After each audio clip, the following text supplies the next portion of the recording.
Next up is Barry Dawes, and I think if anybody is going to talk about investing in the current climate and making money out of the current situation, it's Barry. So it's very appropriate that we've got him here today for our Gold Investment Day. Barry Dawes. Thank you. Thank you, Marcus, and thank you, Professor Fekete, for allowing me to come along today. I'm going to give you a view of the resources sector as I see it. I've had about 30 years' experience in the resources market. I used to manage funds at BT Australia. I used to be the head of resources research at Deutsche Bank and also at Macquarie Bank. And Marketplace Securities has been around for 9.75 years, and we'll have our 10th anniversary in January of next year. I'm in the business of making money for my clients. I've raised about $650 million for mostly small cap resource companies, and that covers about 300 transactions and about 150 companies. So what I'm trying to say is I'm a practitioner in the business, and I really like making money for my clients. To do that, I've got to know what's going on in the world. I'm a geologist by training. I've done some economics down at ANU, and generally speaking, I'm always looking at the markets.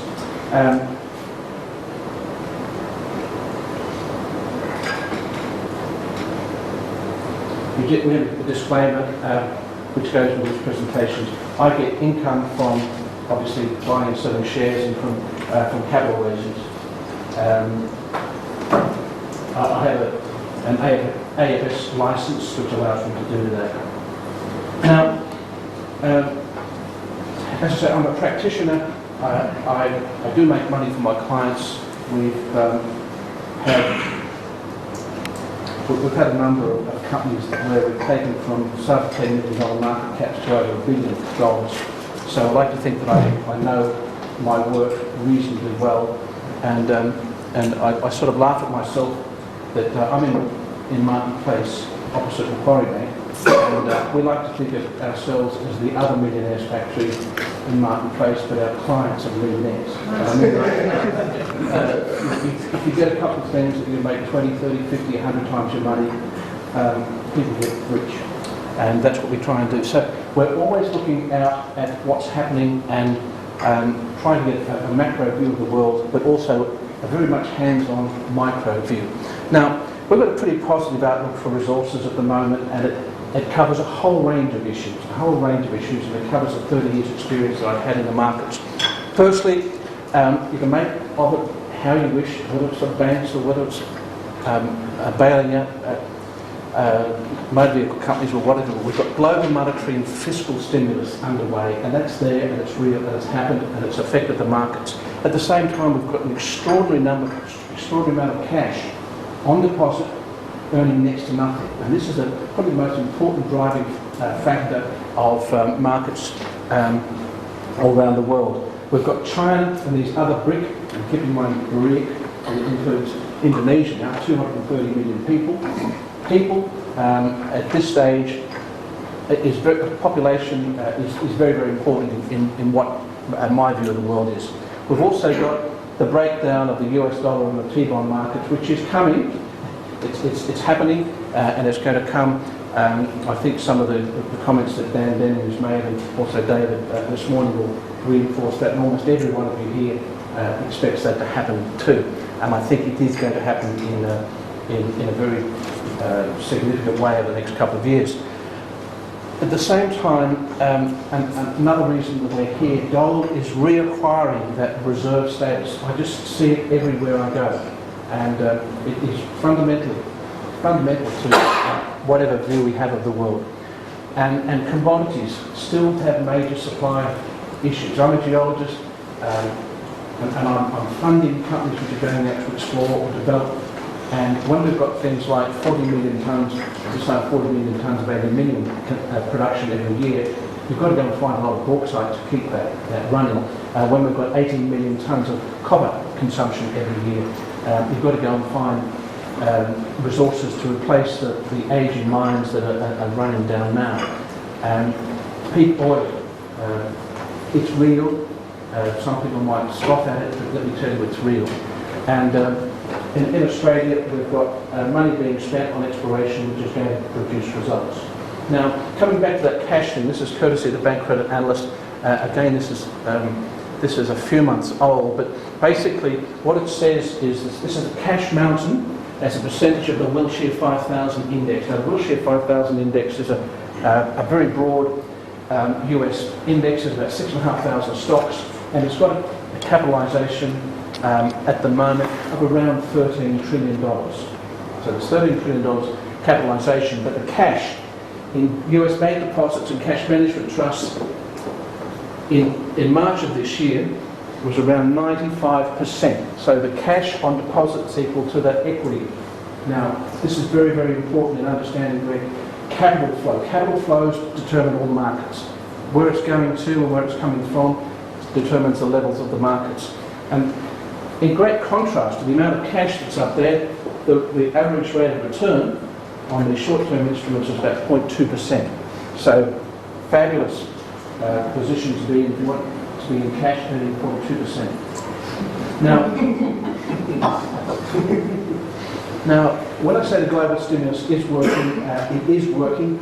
I look at the markets, primarily at the markets, read a lot of people's work, but look at the markets and let the markets tell me what's happening. 100 million people working in the markets is a hell of a lot better than 10 Wall Street economists, let me tell you. So, and it's very interesting, commodities made all their lows in November and December of last year. Really, really important to understand that. Resource equities and China and Hong Kong equity markets made their lows in November, December. The broader markets made their lows in March, and the resource sector didn't confirm those new lows. So that basically is telling you that the resource sector has got relative strength and is going further.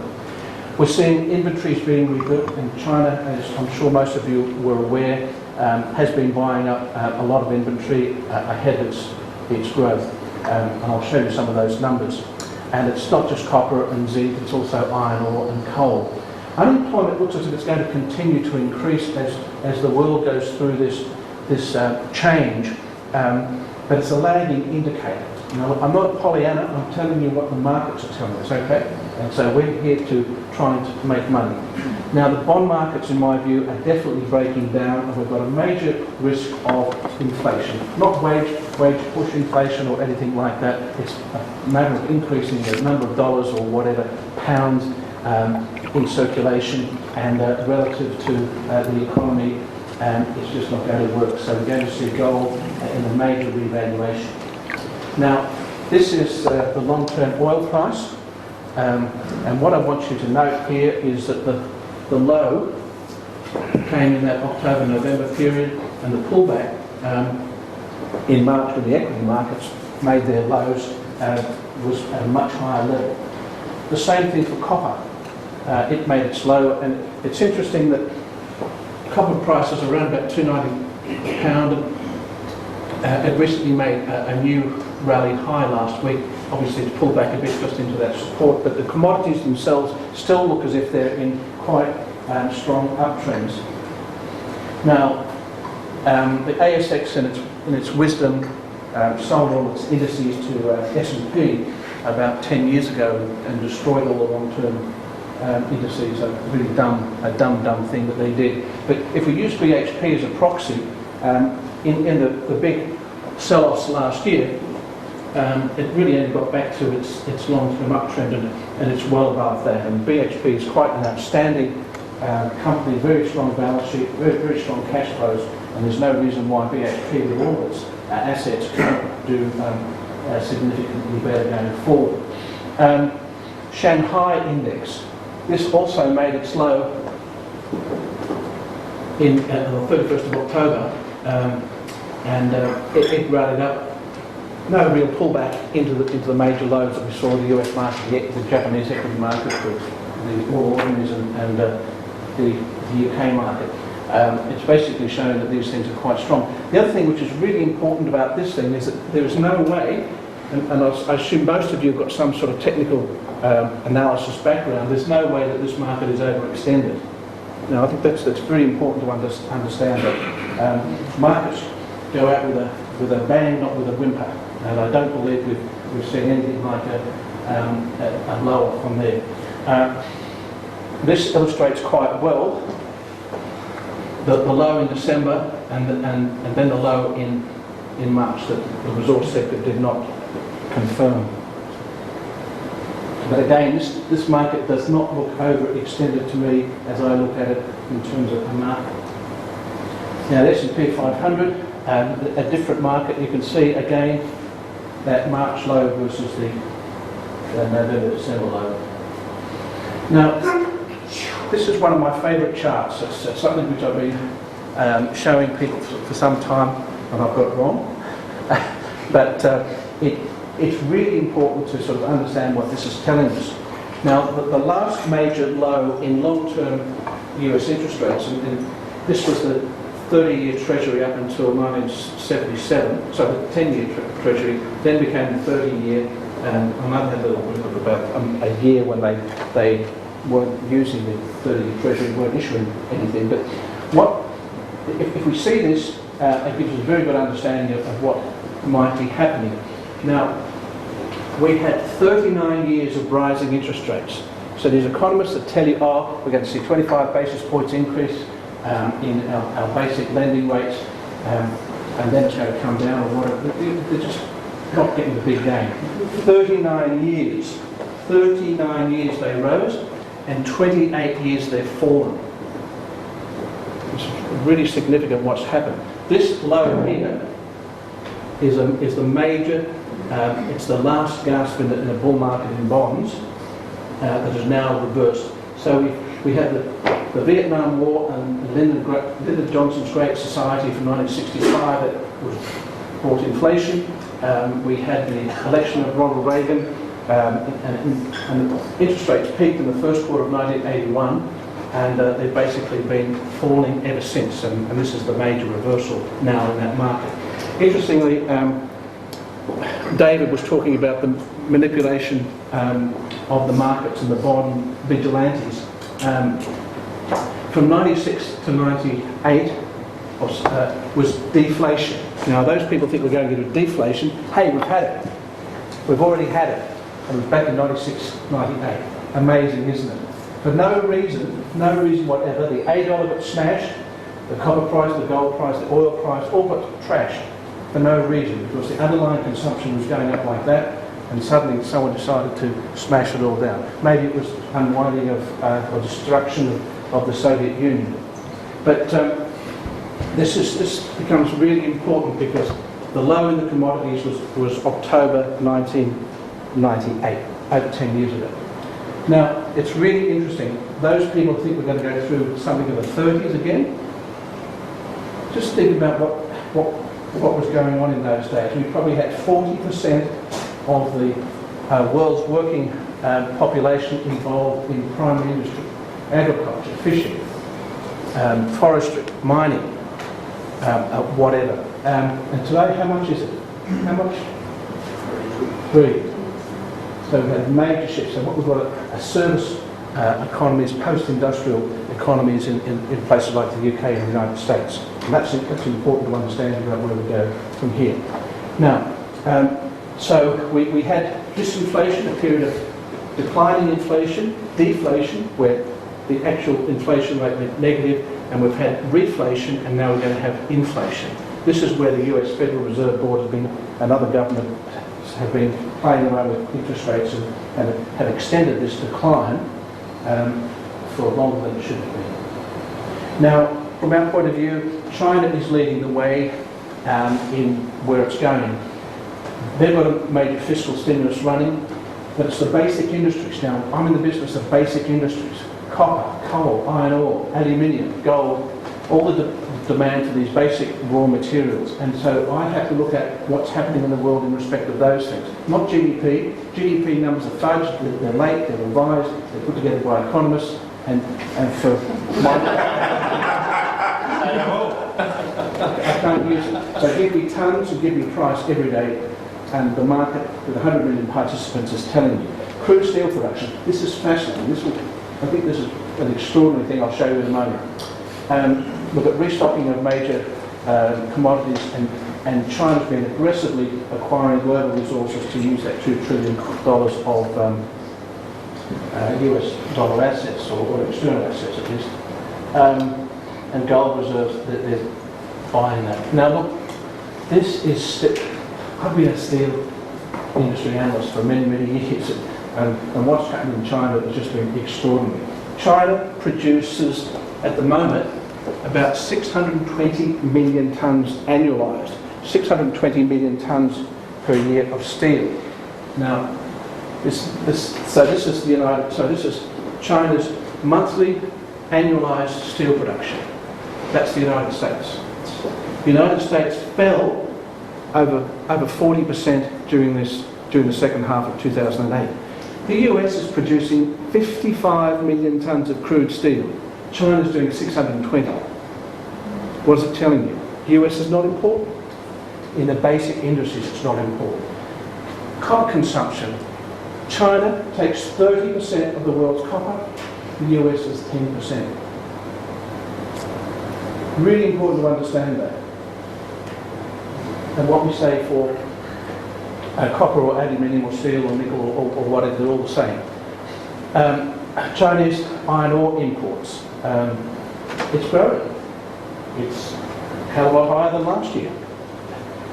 Things slowed down a bit during this, and they didn't send a few ships, but look at the increase since then. And it's all a matter of Chinese steel production for their domestic markets. Now, if we look at steel, we've got some fascinating stuff in the long term. As I said, I was a steel industry analyst for many years, and watching steel industry was like watching grass grow, paint dry. You know, if it grew at 0.5% or 1% a year, you got excited. And I remember quite distinctly when BHP wanted to put its Western Port hot strip mill in, and everyone, all the analysts and the commentators were scared. How the hell are we going to sell 500,000 tonnes of extra steel? POSCO, Pohang Steel Corporation of Korea, wanted to put 2 million tonnes of new capacity. The world was having apoplexy. And that was during here. But China was adding 60 million tonnes a year. China, you can't conceive. This is how big it is. You just can't conceive. We're looking at sort of 800 million tonnes a year, and then China's doing 600 itself. See? Now, I'll just throw this in. This, like most of you, you like to keep code and like to do gold eagle. Cliff Droke is a bit of a crazy man, but I like a lot of the stuff he does. But all his little, and I've seen this sort of stuff coming from other people, the green shoots sort of are happening. It's not showing up it's not showing up in terms of new jobs and whatever, but that economy there is turning, and so I think that's sort of helping to underpin where the US equity market's going. Now, energy was very, very popular in the 70s and 80s. It's going to get a lot more popular. It's going to be in the press, and a lot more, not just because of things like global warming and other issues. Electricity demand is moving strongly all around the world, and we're still getting conversion from things like coal-fired boilers to now electric power, and so we're getting a conversion. Electricity is increasing its share of total energy production and consumption. But energy sources are really stretched all around the world, and peak oil is limiting production. And so energy security is becoming a major political issue. And nuclear energy is going to be extremely important, and oil and gas exploration, believe it or not, is about to boom onshore in Australia, I think. And this is my number 2 favourite chart, and it's one that you should all sort of drink in your mind. It can tell you the politics for probably the next 20 years. What this is energy consumption by fuel type. I'm sorry, I've got the wrong label on the top. It should be energy consumption by fuel type. Red is oil, this is gas, coal, nuclear and hydro. Now this is the United States, 40% is liquid fuel. So clearly the United States economy is dependent on oil. A bit of gas, a bit of coal, but a reasonable amount of nuclear. We go to Europe, a lesser amount on liquid fuels, a big amount on gas, and no prizes for saying where the gas comes from, Mr. Putin. Now it's interesting, if we take France out of that, we actually end up with them producing 80% of its electricity from nuclear. So if we take that out of Europe, this falls and this increases. So if you like, Europe's got real problems about energy security. Japan, 45% liquid fuels, it's trying to increase its nuclear, it's got gas, but at the end of the day, 4% hydro, 96% dependent on imported energy in an energy-constrained world going forward.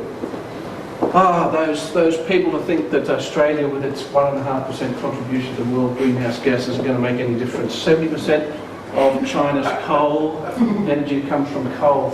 3 billion tonnes a year. It's funny, I went to a conference in Beijing and they were talking about their coal production, and they were talking about, yes, we will do 0.6 billion tonnes this quarter. They don't talk 600 million tonnes, 0.6 billion tonnes. Oil is this here and growing, gas is small, that's got to grow. Nuclear is tiny, but that's going to expand dramatically. Australia, we're reasonably well positioned. We've got a lot of our own oil. We export condensate, we import petrol and gasoline. Gas is 21% growing, and we've got good reliance on our low-cost coal. And so if we look at the average, we can sort of say well, Australia's got a bit more on coal compared to the average, lower level of nuclear. We've got to have nuclear going forward, and we will get nuclear. Well, my lifetime, I think that we will. Now this is peak oil. This is a lovely chart. This is put out by APSO, the Society of Peak Oil. What this basically says is that this is production, and these are discoveries. Now, everyone knows we have 85 million barrels a day of consumption. Everyone knows that number? Yes. We do now. 85 million barrels a day of consumption. Now, in 12 days, that's 1 billion barrels. 12 days, 1 billion barrels, okay? Now, since 1996, the world has found about 10 new fields that are more than 1 billion barrels. 10 new fields with more than 1 billion barrels. And total is about 70 billion barrels. 70 billion barrels. 1 billion barrels every 12 days, 2 years supply. Okay? So,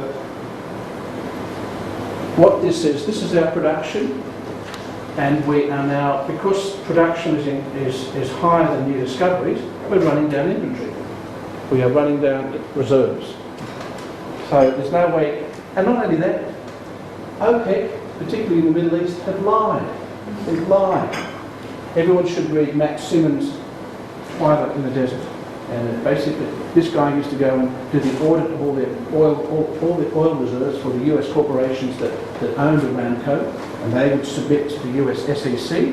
When it was nationalised and became Saudi Aramco, they had 115 billion barrels of oil. And very interestingly, about 6 years later, without doing much exploration, they suddenly had 160 billion barrels of oil in Saudi Arabia.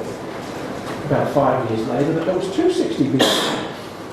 Where did all this come from? And Matt Simmons has gone through all the work through various petroleum engineering magazines and assessed all this. But basically, it's all about an oil field called Gawal, which is about 55 billion barrels of oil, and that produces about 60% of Saudi Arabian output, and that's starting to decline. Cantarell, which is the second largest oil field in the world in Mexico, was doing 2.4 million barrels a day in 2006. It'll be 400,000 by the end of this year. So the big oil comes from the big fields. You find 20 million barrels here and there, and it's nothing. Even a billion barrels doesn't mean very much.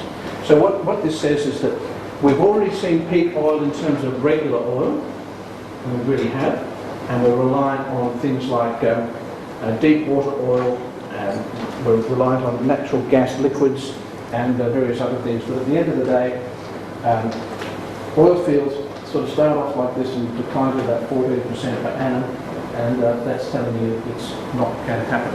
So we're going to find oil is going to be more and more expensive going forward. Now, currency turmoil, this is important in terms of where we're putting our money and where we want to go. The US dollar and the pound are breaking down. And the Chinese yuan is going to rise. The A dollar will be above parity against the US dollar. Now, I'm sure you've all noted that the Australian dollar has made new 25-year highs against the pound. We're at 57. We're going to parity against the pound. Okay, that's my view. And we've got those Japanese debt problems, which I think Dan pointed out. That's a real sleeper. It's only about 3 or 4 years out. They're going to find it's just not going to be able to finance at 200% of GDP. So some interesting things. So the commodity currencies are going to rally. Now, have you been watching what's going on in South America?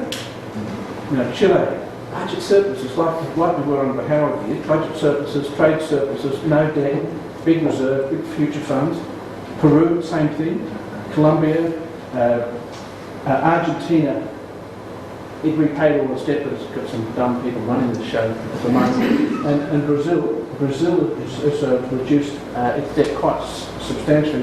It's funny though that they got about 40 to 50 billion of US treasuries.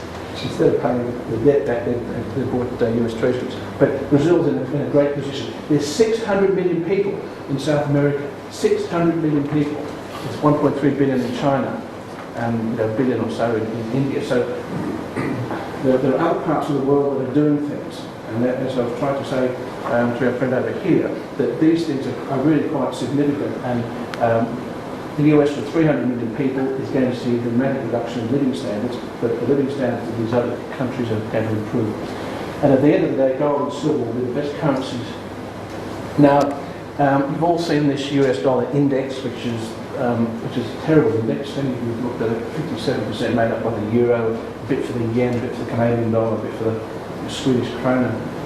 It's an unrepresentative index, but what it suggests is that against the major currencies, or those so-called major currencies, the US dollar is declining, and I think it will just continue to decline in a fairly managed way for a while, but then we'll have a few problems a bit further out. This care of the chart store is a broader index of many other currencies. So the US dollar is still very strong against many currencies, but it's turning over, and I think it's going to come off a lot of these oil currencies.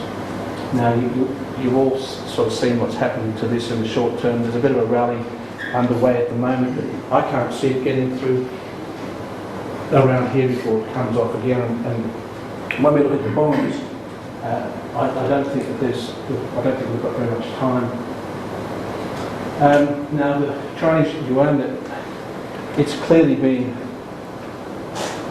it's creeping up, and I think we're going to continue to see this creeping up over the next few years as they decide they don't want to go down with the US dollar. Now this one's the A dollar. Looking at this is from 1969, 1970. I think we're certainly going to get up here, and I think we will certainly go up to the levels we saw in the early 70s. Nothing particularly dramatic about that. And this one, the A dollar against the pound, we got up to 57 and a bit, and I just think that the pound is in really deep doo. They've got no manufacturing industry, they've got no resources, they're importer of oil and gas, they're doing quantitative easings, Brown sold their gold. They've had 6 quarters of a recession. It's just not fun. So when we look at resource stocks, what I've found generally is that the gold price is what drives Australian resources. When the US dollar gold price is going up, our resource market follows, and generally the other commodities follow gold. And we've got a really interesting upturn in the gold sector, both in terms of activity, in terms of production, new projects, and exploration, and that's pretty interesting. Now, mine supply has been falling. World mine supply has been falling for the past 10 years. And the main reason for that was South Africa declining. China's now the world's largest producer, and we've got Australia, the US, South Africa up in the sort of 250 to 300 tonnes, and generally those things have been declining. But Australia should see an increase in production next year for the first year since 1997. So I think that we've got, and everyone's familiar with the issues of buying gold coins or gold bullion, what sort of premium you've got to pay for it, how long it takes to get, it's still there. So I think we've got quite significant upside. Now, looking at the gold price, we have taken out the 21st of January 1980 high of $887, and we're going, and this is quite extraordinary that here we are, we're 10 years in a bull market. The low was in March of 1999, which is after the bottom of the oil price. But 10 years of bull market. And I go around and ask people in the social or business environment, say, how many gold shares have you got? How much gold have you got? None. None. Gold? What's that? 10 years of bull market. 10 years of bull market going up. Are they on board? No. So we've got a long way to go. A long way to go. Now, it's interesting, we're playing around with some of these indices. The Philadelphia Gold Index, which is not necessarily the best one, but it's just amazing when I look at it as a sort of market analyst, stockbroker.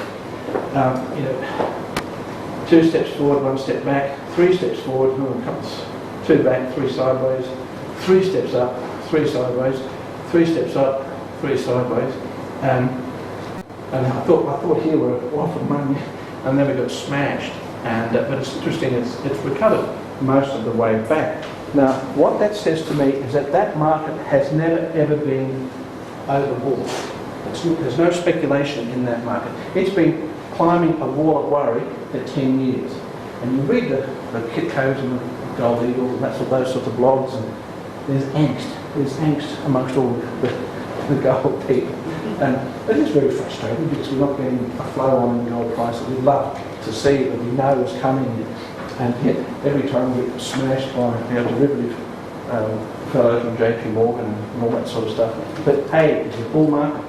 Now, the other really interesting thing is if we take that gold index and divide it by the gold price, we're trading today at a huge discount to the average.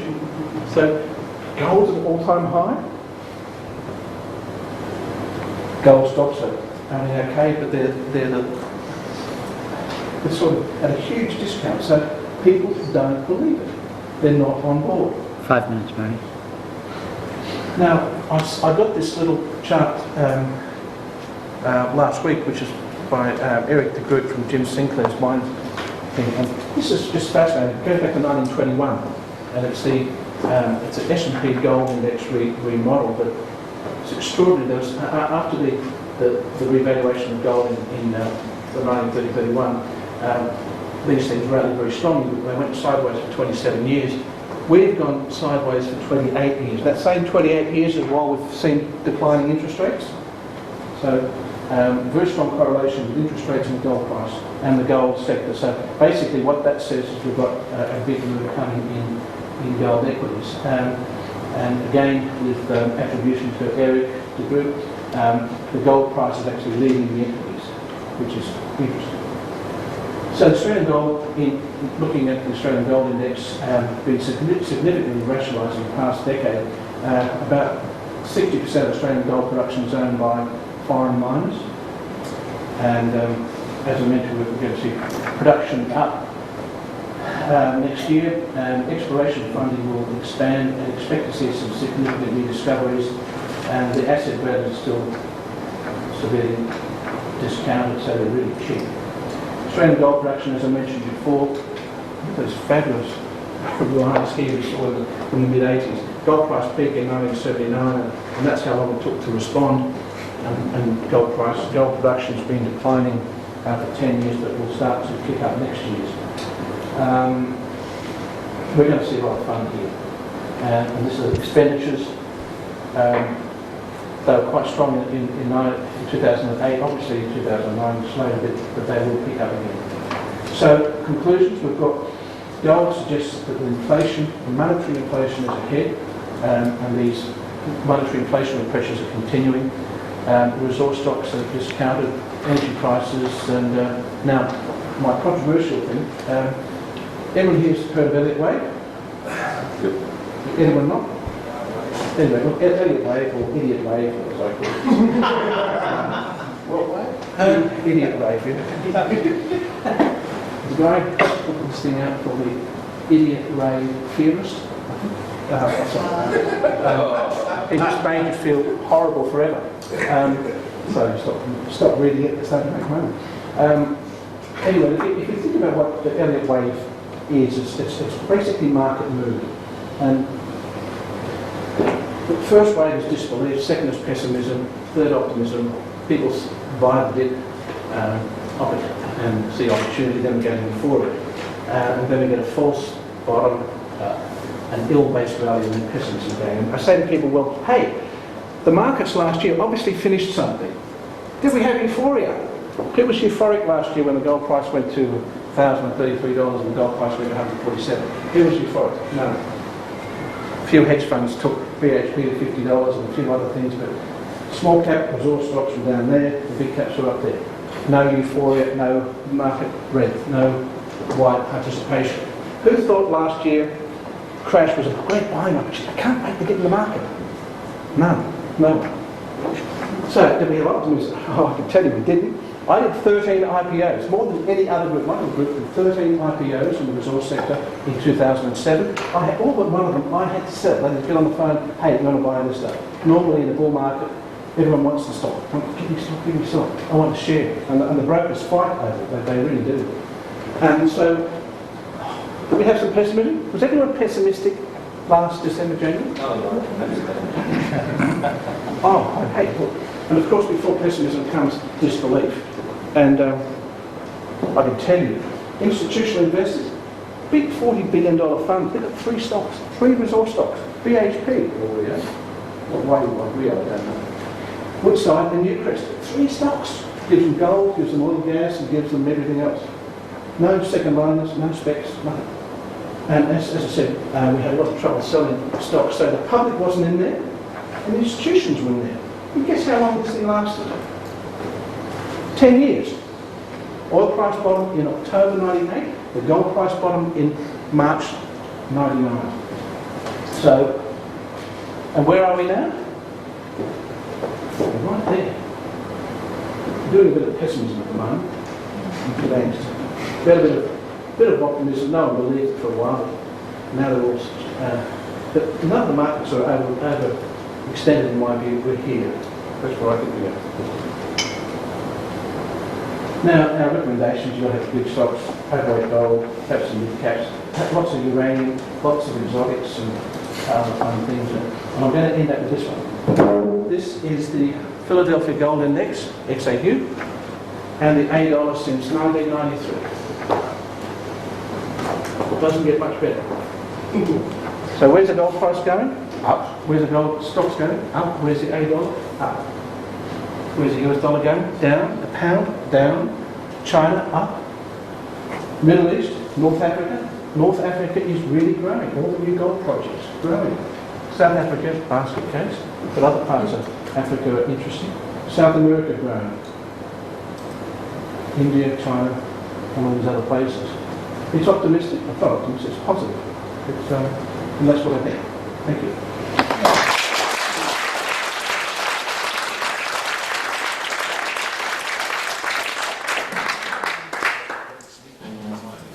Barry, thank you very much indeed. That was absolutely fascinating. While Troy is setting up. We've got a couple of minutes for some questions. So if anybody's got questions for Barry, yes, there are. Rudy. Rare earths. Yes. That wasn't up there, but I think that's... No, I said exotics. And you'll see ARU and Linus and Acadia. Good players. Yeah, absolutely. Yeah. For somebody who's making that's resource purchasing in China significantly, what's your view on China offloading US dollars into forward buying inventory and the possible implications of that if we're going to pull out? I think we've all thought about that for a long time. I go to China 2 or 3 times a year. I've spoken at a few conferences there, and we've got some investments up there. It's a mining project, so it's sort of looking at these things all the time. I get the impression that the Chinese just basically want to have the raw material. I mentioned before that there's 18 million tonnes of copper production every year, and the long-term growth in copper from about 1900 is about 4%. Now that basically means we need 700,000 tonnes of new capacity. And when you've got things like Escondida and Chiquitana, big million-tonne copper miners, you know, if they don't produce, they're down 5 or 10,000. Sorry, 5 or 10%, 50 to 100,000 tonnes. And it's really, really difficult for a mine to maintain its capacity, let me tell you. So I think they're saying, hey, I'm going to buy it anyway, I'm going to store it. But you know, when you see what's happening in that steel side, the underlying demand seems to be pretty rapid. The steel numbers are really important because they're tonnes, and there's no economics involved. And steel companies don't build inventory. They can't afford it. So if they haven't got orders, they don't produce.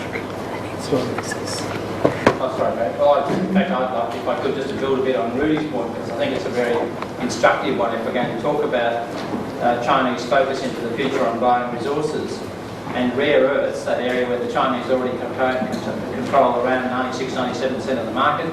These are the new metals, the iridiums, the lithiums, and all the thoriums and all the bits and pieces that you need to stick in your catalytic converters and your plasma CDs and your new smart technologies. And we have in Australia, as Barry just mentioned, 3 well-known projects: Arafura, Linus, and help me out on the third one. Alkane. Oh, sorry, Alkane, yes, out of Dublin.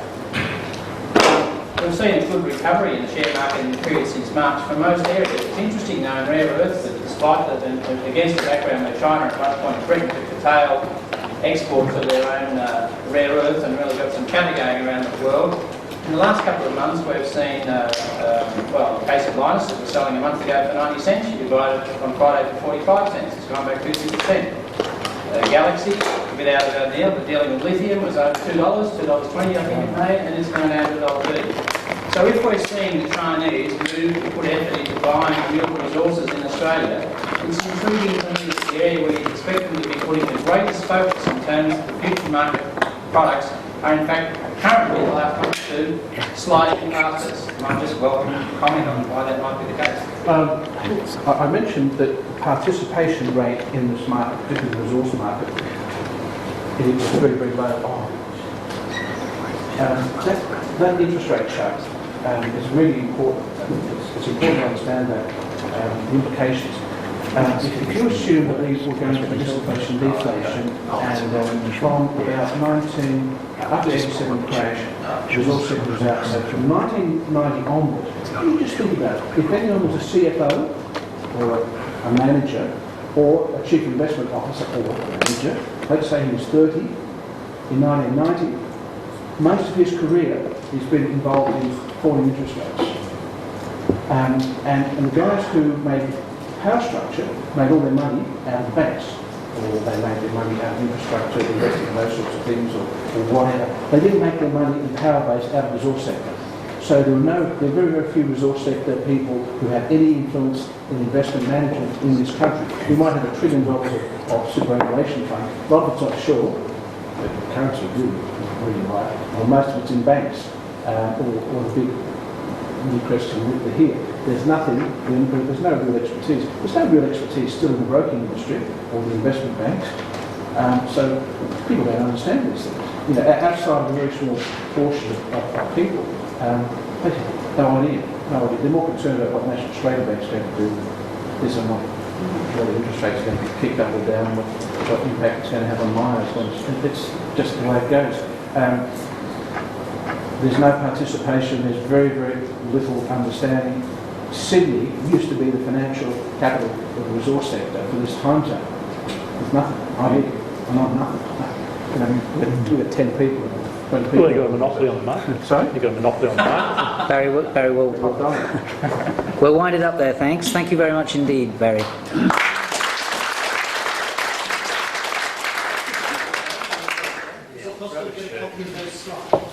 They will be on our website, mpsecurities.com.au, probably on Tuesday. Thank you. Sorry, website? Thank you. Yeah, my place securities. Ladies and gentlemen, our next speaker is Troy Swenson, and he's going to be talking about the Gold Nerds spreadsheet, which has been developed by David Evans. And I think we're going to see what a powerful tool it is in the hands of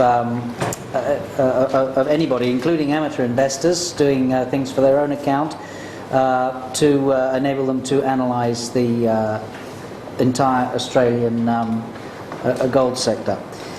Troy. Just stole my thunder there, Marcus. That's pretty much half my presentation. Oh, okay. No, my name's Troy Swenson, as Marcus just introduced me. I can't boast the same credentials, I guess, as Barry, who we just had up here before.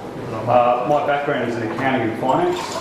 At least it was until 2002, and I gave up my day job and started investing in gold and silver mining companies on a full-time basis.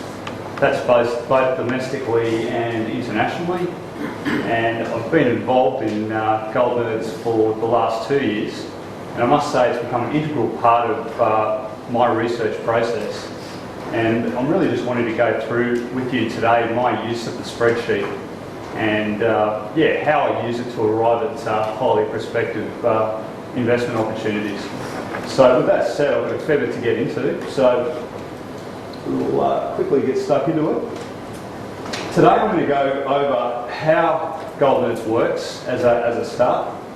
I'm going to go back to some research I did back in May 2009. I wrote an article detailing how I use Gold Nerds Pro to arrive at some quality gold producing companies.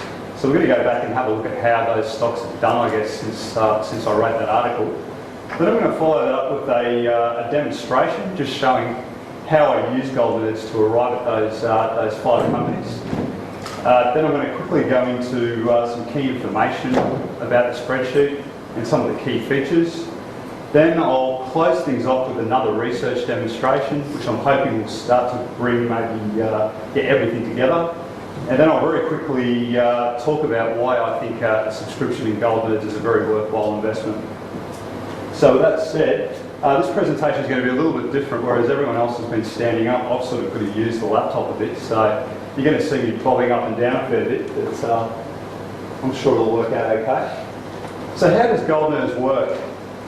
What Gold Nerds does is it takes publicly available information for over 300 companies that are gold related, and it combines it with Microsoft Excel to provide a really powerful research tool. Spreadsheets are a very efficient way of sorting and organising large quantities of information. They achieve this via 2 key functions. The first one is filtering, the second one is sorting. But just a quick question, how many of you are familiar with Excel? Okay, that's good, so that's the large majority.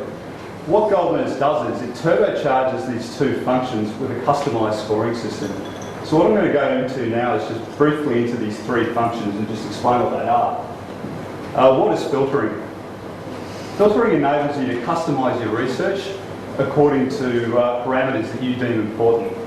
Let's say, for example, you wanted to search for gold mining companies with a resource of 1 million ounces plus, and a company that also was producing gold at under $500 an ounce.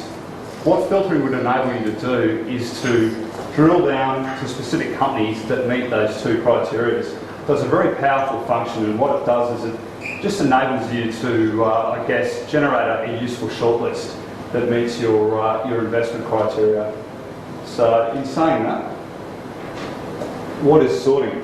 Sorting allows you to display your list of companies from highest to lowest, or vice versa, for any parameter you see fit. So in our previous example, you could sort your information from largest gold resource to smallest, or from lowest cash cost to highest. So it's just a way of, I guess, presenting the information in a way that's going to be useful to you.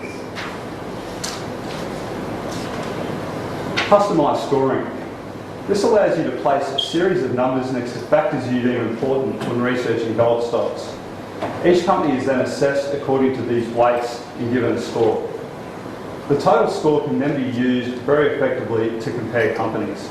Now, I'm not going to go into this in too much detail now, but we're going to get to it quickly when I start my demonstration. Excuse me. Okay.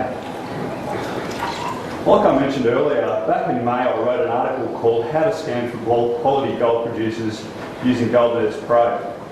It can be found at my website on globalspeculator.com.au. That article demonstrated how I use GoldNerds Pro in my day-to-day research activities. Using the May 09 version of the spreadsheet, we arrived at our top 5 gold-producing research stocks. Now I have a feeling this slide is going to come up a little bit small, but I'll talk you through it. The 5 companies that we came up with are listed on the left-hand side of that slide. The companies were Loránt Selection, Troy Resources, Silver Lake, Kingsgate and Tribune Resources. And what I've got on the right-hand side is a list of the top 20 Australian gold producers. They've actually been sorted in highest performing stock to lowest. And the point I want to make here is the research stocks that we identified using GoldNerds Pro have put on about 39% in the 5-month period since I wrote that article. If we compare that to the average of the top 20 Australian gold producers, they've averaged a gain in that time of about 21%. So while it's been early days, I think the results are quite encouraging. I've got the stocks that we ended up selecting in orange in that right-hand comparative list. And what you'll find is 4 of our top 5 research stocks featured in the top 7 performing gold-producing companies in that comparative list. So I think those numbers are pretty compelling. But yeah, I've got to warn you, it's early days. So at this stage, it looks encouraging. So what I'm going to do now is just get into the spreadsheet and show you around a bit as to what's in there, and I'm going to give you a demonstration of how I arrived at those 5 companies. So there's going to be a little bit of interchanging from PowerPoint to Excel, so just bear with that. All right, first screen that you're met with in the GoldNerds spreadsheet is a disclaimer. As much as I'd like to skip the disclaimer and just get into the nuts and bolts of the spreadsheet, I am required to just read some of the key points, so I'll quickly do that now. I'll make it as brief as possible. While we have taken great care in compiling the information in the spreadsheet, we do not take responsibility for the accuracy or any opinions expressed in the research or any error or omissions. The information in GoldNerds publications, which includes this workbook and the GoldNerds website, is general and is not intended to constitute advice, whether legal, financial, accounting, tax, investment or any other kind. The past performance of any company mentioned by GoldNerds does not imply or guarantee its future performance. GoldNerds does not know and has not taken into account the specific needs, investment objectives or financial situation of any reader of its publications. That's it, enough of the disclaimer. We'll accept that. And the first sheet you get into when you open the spreadsheet is just an introduction page. It'll just give you an overview of the spreadsheet and all the various attributes of it. There is an in-depth PDF user's manual that comes with all our products, and that gives you that'll give you more than you need to know about the product. For those of you who haven't used Excel before, information is stored in sheets. Those sheets are represented by tabs that you can see on the bottom of the screen. The 3 main sheets that we'll be operating in today are the scoring sheet, the customisation sheet, and the gold stock sheet. Note the gold stock sheet, it probably looks a little bit intimidating at first glance. It's got all the data that we store for all 300 companies. So this tends to be the sheet that you spend most of your time in when you're doing your research or using the product to to undertake some research. But I'm going to get back into it quickly. But for the first step, I just want to, in this demonstration, I want to go into the customisation sheet. There's one factor that I changed in this, that's the mineable gold. What mineable gold is an estimate of what the company can realistically mine out of its reserves, resources and any potential ounces. I'll go into it a little bit later as to what potential ounces are, but for the purposes of my analysis, I like to concentrate on companies' reserves. The main reason for that is reserves have a feasibility study that back up the economic viability of project. So I tend to concentrate my analysis on looking primarily at reserves. So what I'm going to do in this customisation sheet is just change the number that's next to the resource section to 20. And what that means is our mineable gold is going to be calculated by taking 100% of the reserves and 20% of any resource that's over and above the reserves. The potential, I like to leave at 0 to be ultra conservative. That's the only thing I changed in the customisation page. You'll notice on that same page there's a couple of other pieces of information. There's a currency section and a metal prices section. So the spreadsheet draws on this information when it calculates, does its various calculations. So it's important to have the latest, to use the latest metal prices obviously in the latest exchange rates. So you can simply update those by pressing either of those two update buttons. On the right hand side we've got a country risk section. This assesses different regions for political risk associated with doing business in those regions. I'll mention anything in this customisation page can be changed, but what we do as researchers is we assess a company's projects according to where those projects are based geographically, and we come up with an indicative country risk number to, I guess, just to represent the political risk of the particular company. But like I say, if you disagree with any of our numbers in there, the highest the number, by the way, the higher the perceived risk. So the lowest the number, lower the number, the lower the perceived risk. But yeah, if you disagree with any of those numbers, you can simply change them. Next step in the process is to, I'll just move the sheet there, is a scoring sheet. Now it's this scoring sheet we briefly looked at before at the start of my presentation. This scoring sheet allows you to set some of the key parameters that you consider important when you're investing in gold mining companies. You'll see this weight section that's on the left-hand side here. You've got the choice of either entering your own numbers into that section, or you can use some customised presets that we've set up that come with the spreadsheet. I probably don't have the time to go into each of those. Oh, by the way, those presets are in these columns, A, B and C. So if you want to apply any of them, you just hit the copy button, and what will happen is the scoring system cells in that weighting system will populate.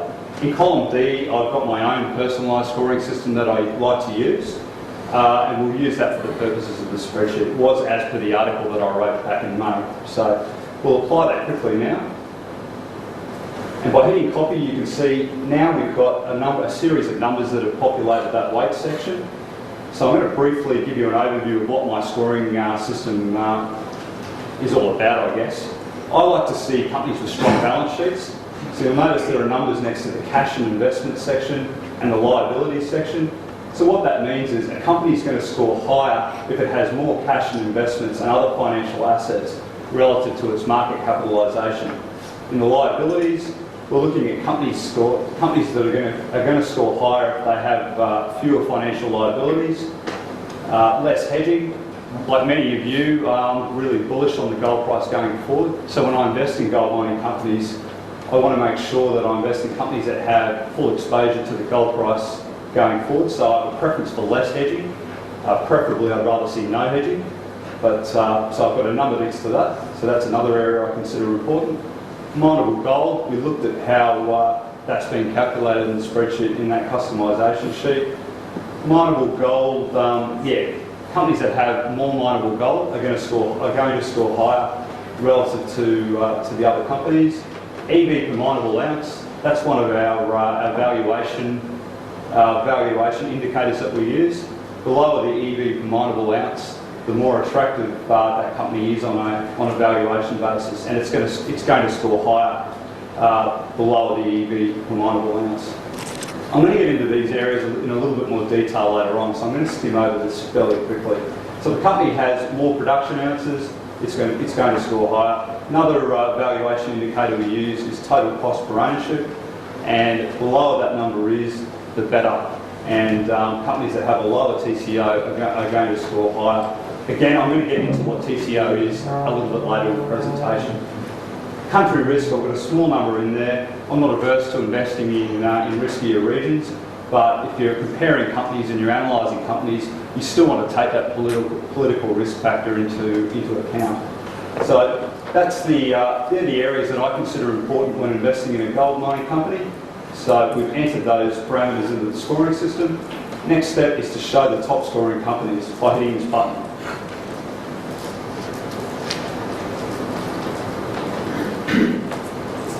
What the spreadsheet's gone and done now is it's taken those scoring weights that we've set and it's applied them to all the gold mining companies that are in that gold stock sheet. So what it's then gone and done is it's gone and ranked those companies from the highest score to the lowest score. So obviously you're going to be more interested in the companies that score higher. They're going to be the companies obviously that are going to meet more your investment objectives, if you like. At this stage we haven't applied any filters, so this list is going to change. The top ranking companies you can see is Lion Selection Group. On the right side of this page, you just get a few extra details about the company that's ranking the highest. So in this case, it was Lion Selection Group. We're going to go into the gold stock sheet, where we're going to start applying some filters. This is the second last step, I guess, in this first demonstration that I'm doing. You can turn on your filters by hitting this button in the top left-hand corner of the screen. Filters on and off. When you turn on your filters, you see these little drop-down arrows that show up in every column. Sorry, what I didn't explain to you is all the companies are listed down the left-hand side, and all the pieces of information that relate to those companies are listed horizontally across the top. And that's the general layout, I guess, of this gold stock sheet. Right, and the colour coding we're seeing in the left-hand side column, the dark blue, light blue, is that telling us anything? Yeah, it is. If one thing I didn't go into in the customisation sheet, you'll see in the bottom left-hand corner there, bigger companies, that is, companies that have a market cap greater than $100 million, are going to get a dark blue colour. Companies that have 40 million, market caps of 40 million to 100 million are going to be the lighter blue colour there, and so forth. I guess you get the idea. So smaller cap companies are your light or your sky blue. So, saying that, we go back into the gold stock sheet. Next step is to set some filters.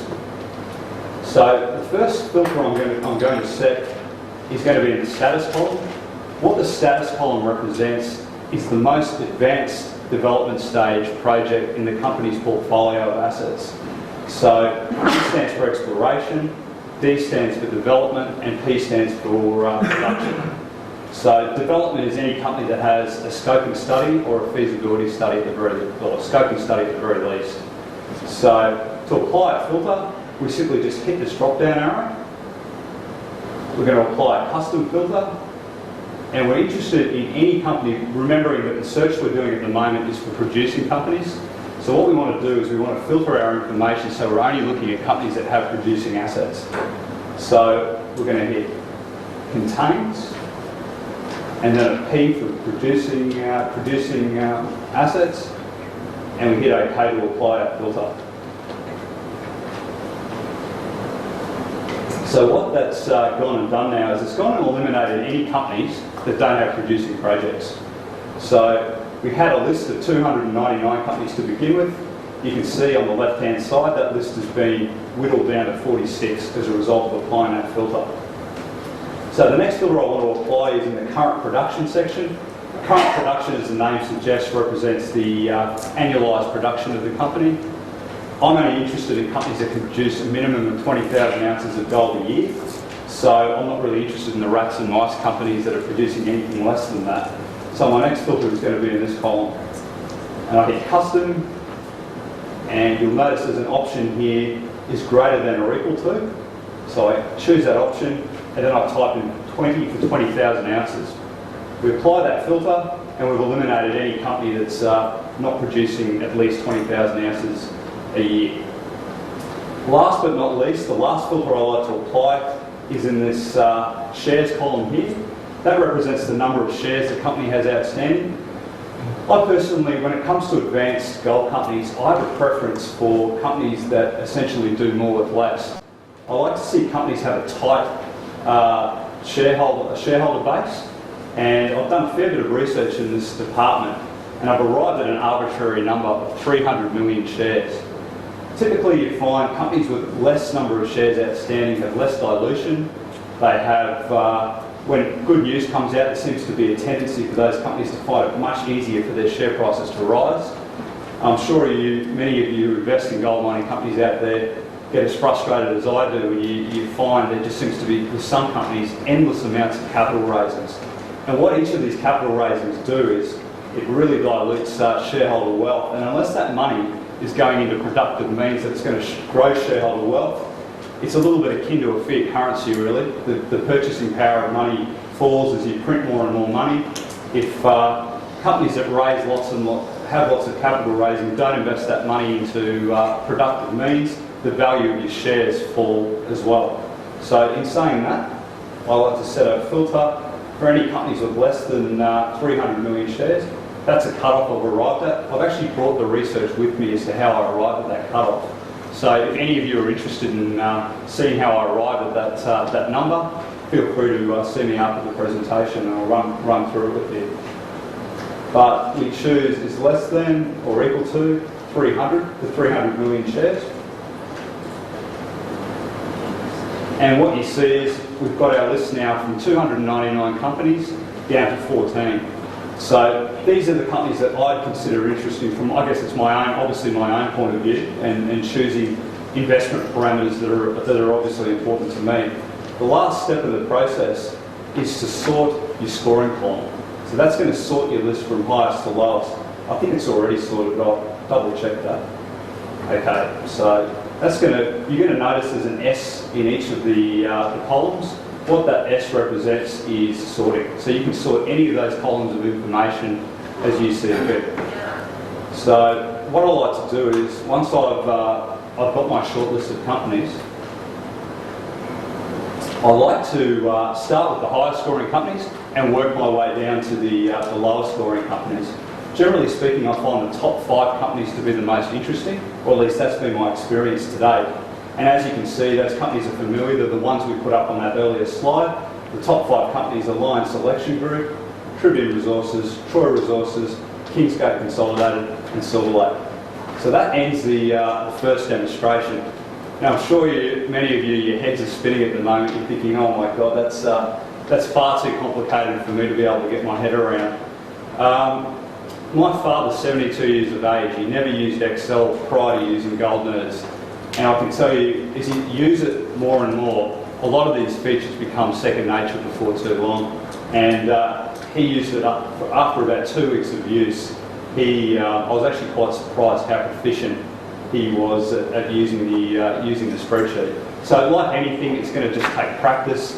But I'm sure the second demonstration that I do, a lot of this is going to start to fall into place a little bit more. Excuse me, Troy, can you put in management ownership? Yeah, the next version of the product, which will be out in 2010, will include management ownership. So it'll include insider ownership, which I agree with you is a very important piece of information. So what I'm going to do now is just going to step back a little bit and just give you a bit of an overview of some of the key pieces of information on this sheet. I'm going to turn the filters off. So that's going to hitting this button again is going to turn off all the filters that we just applied. I'm going to sort my list of companies in alphabetical order so I can find specific companies of interest. And I'm going to just give you a bit of an overview of some of the key features. You'll notice there's a button here in the top left corner. Update share prices. Obviously that's going to be self-explanatory. What that does is it's going to take the latest share prices from Yahoo on the internet. There's a 20-minute time delay on those share price updates, but for the purposes of doing research, obviously a 20-minute time delay is not going to worry you too much. Just to let you know, we update the spreadsheet for new information once a fortnight, generally speaking. We have an emphasis on making sure that our subscribers have access to the latest information. And in the second demonstration, I'm going to demonstrate why that's important. But for now, you'll notice these little blue question marks in each of the columns. If you ever get lost as to what a piece of information is and what it means, you can hit these little blue question marks and you'll get a detailed description of what you're looking at. So it's just a help function to assist you in understanding the various parts of the spreadsheet. As you can appreciate, there's a lot of information there, so that function is very, very handy. I'm going to use Resolute Mining as an example to just run through some of the key pieces of information with you. So I'm going to scroll down to Resolute Mining. There's no reason I chose Resolute Mining in particular. It just probably covers off on a lot of the factors that I want to discuss. So I'm going to highlight Resolute Mining, so it'll make it easier to see what we're looking at. And the first thing I'm going to show you is if you put your cursor over the company name, you get a detailed description of the company and its key activities. The sort of information that's included for projects is stuff like, your resource statement, reserve statements if they're applicable, latest production results for the last quarter, any exploration highlights. The company might be embarking on exploration in certain projects, so our researchers are looking for the key exploration results and usually update the section for those. The general idea is there's obviously going to be a number of companies that you've never heard of on the spreadsheet. So the idea is you can put your cursor over the company name, and by the end of reading that description, you should have a pretty good overview of what the company does. Next column of information is the share price. Obviously, I don't need to go into that in any more detail. Next column is the number of shares outstanding. We briefly looked at that before when I was doing that demonstration. For Resolute, 347 million shares outstanding. The next column is option information. If we double click in that, we get a full detailed view of all the options Resolute Mining has issued. The options that we're interested in for the purpose of the spreadsheet are the ones that are in the money, because what we do with that information is we use it to work out our diluted market capitalisation. So the next area of interest here is the key financial pieces of information for the company, stuff like cash, investments, hedge book, liabilities and other financial assets. The cash balance is taken from the last reporting period. It's usually updated, obviously, in quarterly reports. But what we do is, if there's any material movements in cash during the quarter or between reporting periods, we like to adjust our cash to reflect those movements. The obvious one being a capital raising. There's obviously companies are raising money off and on all the time. So in Resolute's case here, we can see, I don't know if you can all read that here, but Resolute's cash balance was updated or was adjusted for a $25 million capital raising. So they're the sort of typical things that adjust the cash balance. And the idea is that you're looking at least a rough approximation of what the company's cash balance is at any point in time. The investment column and the next column over, if you double click in that, we can see any investments Resolute has in other listed companies. It can sometimes be a useful thing to have a look at. In Resolute's case, they've got shares in Chalice Gold and Uranium Equities. All this information obviously updates when you update share prices, which ensures that you're looking at the latest balance of what those investments are worth. So the spreadsheet's pretty dynamic like that. It's changing all the time. There's obviously metal prices, exchange rates, and obviously share prices change. The next column over is the Hedge Book. You remember we referred to that in the scoring system. So in that scoring system, this is the column of information that it looks at. In Resolute's case, they have a hedge book liability of $160 million. Not something you really like to see in a balance sheet, I know I don't. And so that's what that piece of information is. Liabilities, they represent the key financial obligations of the companies. Bigger ticket items are usually debt and accounts payable. Other financial assets, these are the things that the company can readily turn into cash. The bigger ticket items are usually inventory and accounts receivable. I'm not going to go into market cap. Most people understand what a market capitalisation is, but I will say we work out a more accurate market capitalisation by taking into account the in-the-money options that the company has. So it's just a more accurate way of working out market cap, but I'm not going to go into it in any more detail than that. Enterprise value, this is the key piece of information in the spreadsheet which we use to value different companies and compare the valuations of different companies. I'm going to spend a minute on this because it is an important piece of information. You'll see there's a sheet down the bottom here called analysis. If we click into it, we get a really nice diagrammatical representation of what enterprise value is. A market cap values the physical assets of the company and the net financial asset position of the company. When you work at an enterprise value, what you're doing is you're stripping away the net financial assets of the company, so you're looking at an approximation of what the market's valuing the company's physical assets at. This is really important when you're comparing companies because you want to compare apples with apples. Obviously, every company has a different financial position. So enterprise value is just essentially a more accurate way of analysing the valuations of companies and brings everything back to a level playing field. So that's what that is. I'm going to quickly race through the rest of this column, but I don't think we're going to have time to go through all of them, which will probably put you to sleep as well. And just before lunch, that's probably not the smartest tack to take. So I'm going to speed through a few of these columns now. You can see there's a few columns here. Up the top here, you can see we've got some columns for the resource. It's pretty self-explanatory. You've got the company's global resource in that column. The reserve. The company's global reserve in that column. Our resources are inclusive of reserves. So that's probably an important thing to note. You'll also notice a potential ounces column here. This is one of our in-house indicators, if you like. And what potential is it counts any conceptual resource estimates the company undertakes that don't meet the mineral standards. So they don't meet JORC and they don't meet 43101 if you're referring to Canadian companies. So they've estimated a mineral resource, but it's not compliant with the standard mineral requirements. So we like to count that just to give you an idea of what the company could potentially convert into, say, an inferred resource or a mineral standard resource. I'll let you know it doesn't include exploration targets. There has to be some sort of drilling or historical work to back the number up. But yeah, it can sometimes be useful to look at. Mineable gold, we've already touched on that before. At the moment, we're taking 100% of the reserves and adding just 20% of the resource over and above the reserves and not counting any potential.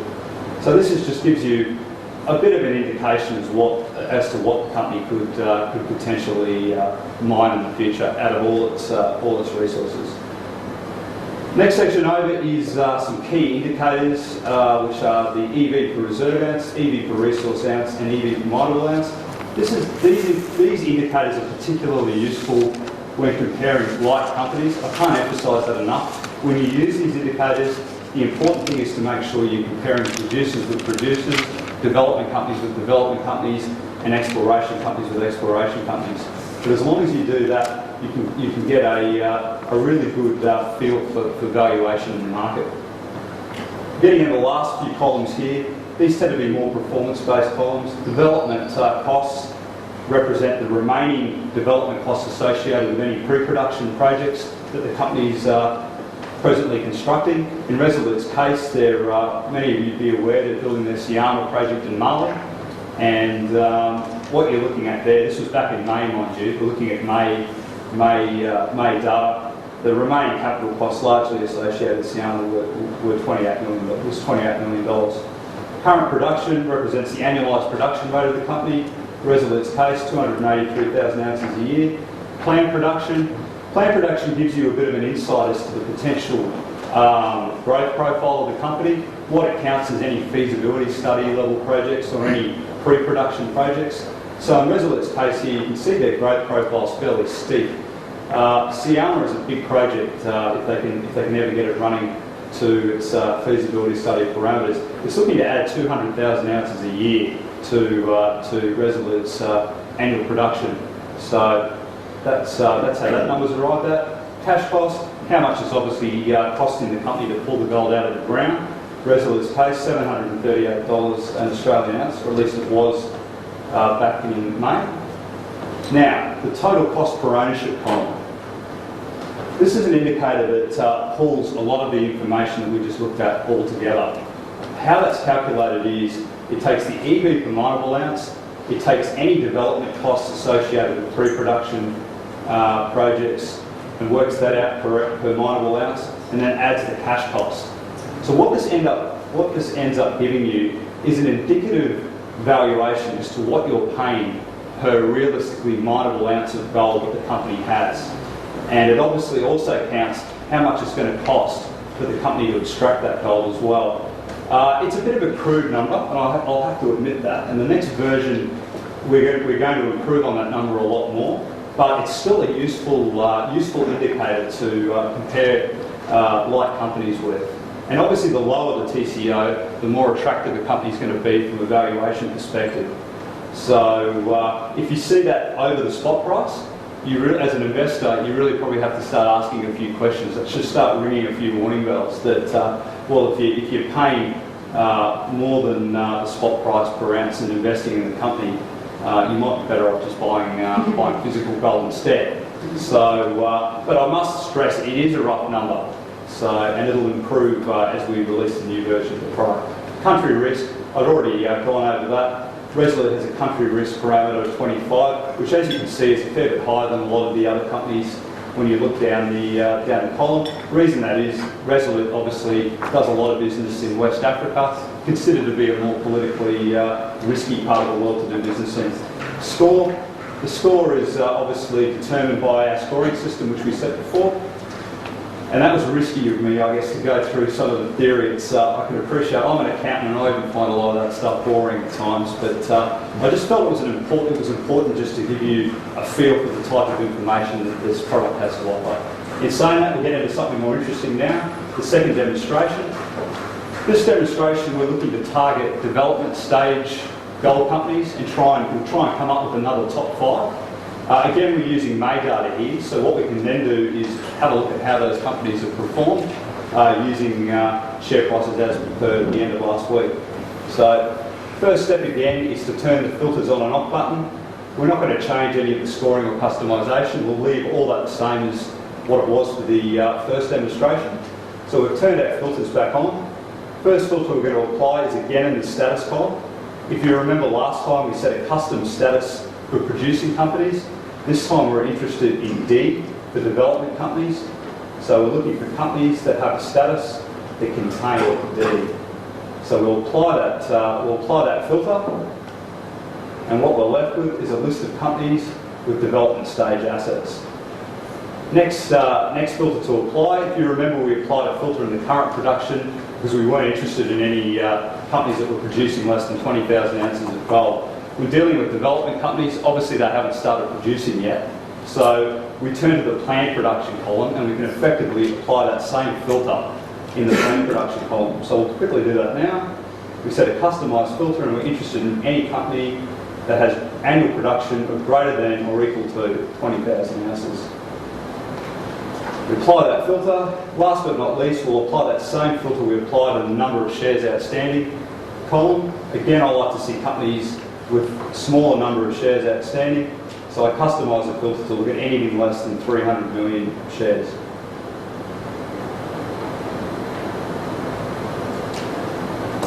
And again, what you find is we've now whittled that list of 299 companies down to 14 companies that I consider worth an extra look. Last step is to, of course, sort out a scoring column. So we're looking at those companies from highest scoring companies to lowest. And we end up with, again, a top 5 list. This top 5 list, back in May, I must stress, included A1 Minerals, Conquest Mining, Master Resources, Adamas Resources and Saracen. I want to spend a bit of time on actually the 6th place company, Perseus Mining. I want to use Perseus Mining as an example as to how dynamic the GoldNet spreadsheet is. Remembering that this spreadsheet was issued in May, I can tell you there were 2 key developments for Perseus Mining that occurred in the following 2 months. I'm just going to highlight the company now so you know what you're looking at. 5 minutes, Troy. Okay, no worries. Perseus Mining in the middle of June. So this spreadsheet was issued on the 25th of May. In the middle of June, they raised $75 million by issuing 91 million shares at 82 cents. So I'm just going to update the spreadsheet for that development. And this is effectively what a researcher would do. They're going to add 75 million in cash in the cash column. We're going to add 91 million shares in the number of shares outstanding column.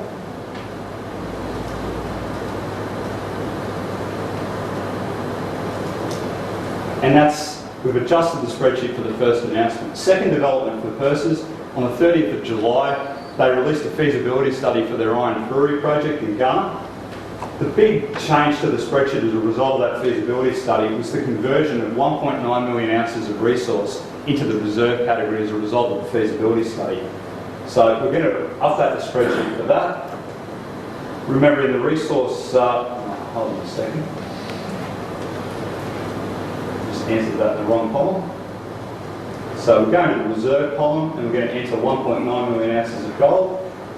Resource column doesn't change, remembering that the resource is inclusive of reserves.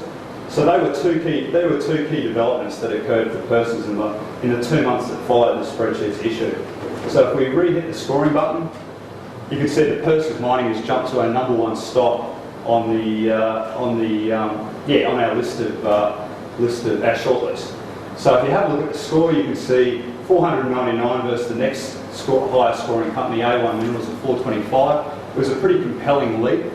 So what the spreadsheet recognised there was the chances of a re-rating in the share price were probably going to be quite high given the developments that had occurred. And I just wanted to give you this example just to show you why we update our information as frequently as we do. New announcements are coming out for companies all the time, so it's important that our subscribers have access to the latest information so that if things change, they can be on top of it. I can tell you Perseus Mining's share price after the feasibility study was released spent time in a range between 75 cents and 94 cents. You can see when the spreadsheet was issued it was at 87.5 cents. So there was ample opportunity for anyone who had their fingers on the pulse to recognise Perseus Mining as an opportunity and get on board. So what I'm going to do now is we're just going to go quickly into PowerPoint. We're going to have a look at the performance of those shortlisted research stocks that we highlighted. Remembering Master Resources, Conquest Mining, Saracen, Adamas and A1 Minerals. On the right-hand side of the slide, we have a top 20 list of Australia's advanced developing companies. What we see when we have a look at the return on investment that we've seen in the last 5 months, our research stocks returned 45%. The comparative list of 20 companies returned 25%.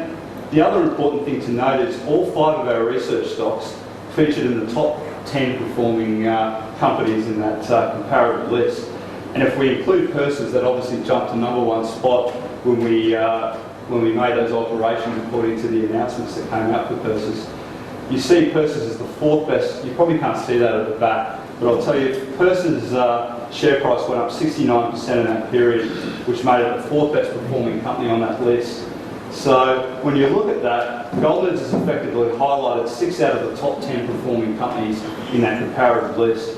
And I actually think that's a pretty meaningful result, and it just demonstrates the effectiveness of the product.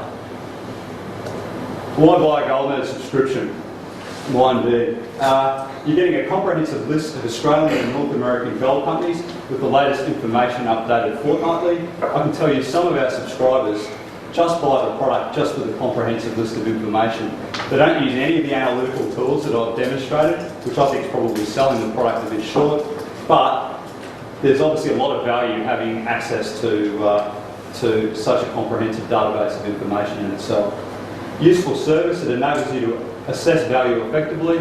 I think one of the key strengths of a professional investor is being able to assess value, and I think the Goldman spreadsheet allows you to assess value very effectively. It allows for better coordination of research and saves investors time. I talk to a lot of investors on the phone, and you listen to how they arrive at companies to invest in, and sometimes there's not a lot of method to it. You know, you're getting stock tips from various newsletters, you're reading about something in the newspaper, you might be getting a tip from a mate as far as, anything goes. What Goldman allows you to do is to better coordinate your research and be a bit more methodical in your approach.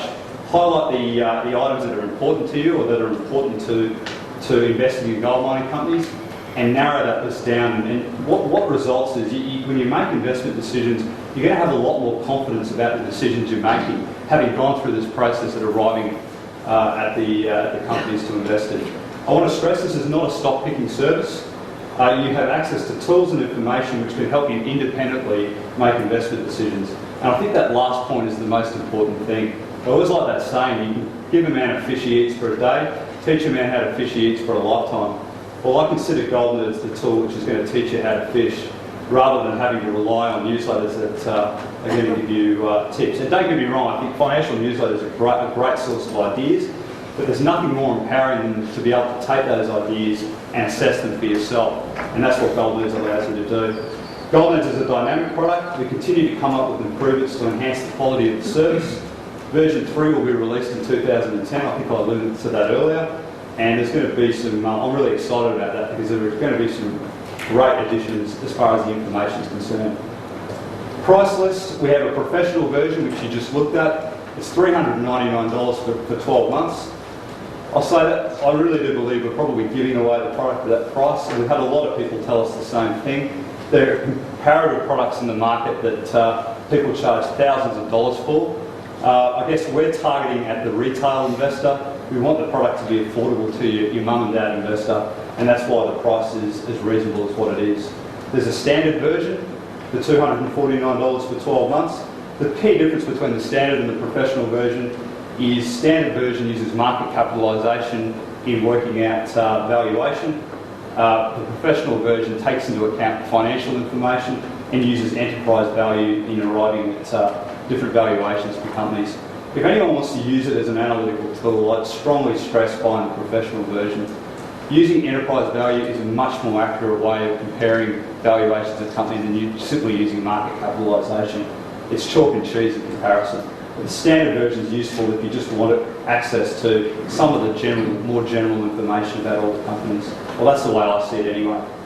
North American version was released earlier in the year. It's a bit cheaper than the Australian version. Reason being we're adding companies. It's only got 108 companies in comparison to the 300 that we've seen in the Australian version. So early days for the North American version and quite a fair bit of work to do. But in saying that, I'm sorry I've gone over time. But if you have any questions, feel free to shoot. You do byproduct mining at all? Because other companies produce base minerals and so on, and gold and silver are byproduct or vice versa. Absolutely. Our analysis concentrates mainly on gold, so it ignores byproduct. At least this version of the product largely ignores byproduct. But in saying that, the next version of the product is going to start taking those byproducts into account and start to look at things in a gold equivalent way of analysing the information. So it is a bit of a deficiency in the current version of the product. But in saying that, our focus is on gold. And I tend to like to look at byproduct as a bit of a bonus, really. So, yeah. If we've got any other quick questions, then we could deal with those. Otherwise, we'll need to break for lunch. Is anybody else who's got a quick question for Troy? I just want to know how you come to determine those weighting numbers. I've got birds and I've played a little bit, and I don't know whether I should put 100 or 90 or 80 or... Yeah, that's the thing. You can put any numbers you like in there. You've seen what I used. I used 100. 50. Yeah, again, the higher the number, the higher the weighting of importance to that particular factor. So I think it's just a case of trial and error and just probably playing with the weights. You can also look at our customised weight settings that will give you a bit of an indication as to the type of numbers that you can enter in there. But no, there's no. In answer to your question, there's no hard fast rule. You just the greater the level of importance you place on that piece of information, the higher the number you enter. And when you give an updated version, it doesn't update your original version. You discard the previous version and save the new version. Is that right? That's right. So a lot of the changes you're making are wiped obviously when you download a new version of the spreadsheet. Start again. David, I might go to you on that one. David's developing software that will allow us to get away from Excel. That's going to be addressed, I take it, in the new version. Look, we've been very frustrated by the limitations of Excel. We haven't marketed this product at all because we're not completely confident with the way we like it. We're putting a lot more detail and a lot more customisation and a lot more friendliness like that in a new version that's being built right at the moment. Will be ready early next year. Does it work equally well with Apple? No. Unfortunately, Microsoft's version of Excel on the Apple computer is quite different from the PC, or sufficiently different that they don't work. And the underlying way you program them is so different that it's not worth trying to build. It'll have to be as much work again to build the Apple product. So I'm sorry, but it's only a PC product at the moment. But if we get enough customers, enough revenue, do a Apple version as well. Ladies and gentlemen, we'll call it quits there and break for lunch. Please join me in thanking Troy very much. But before you...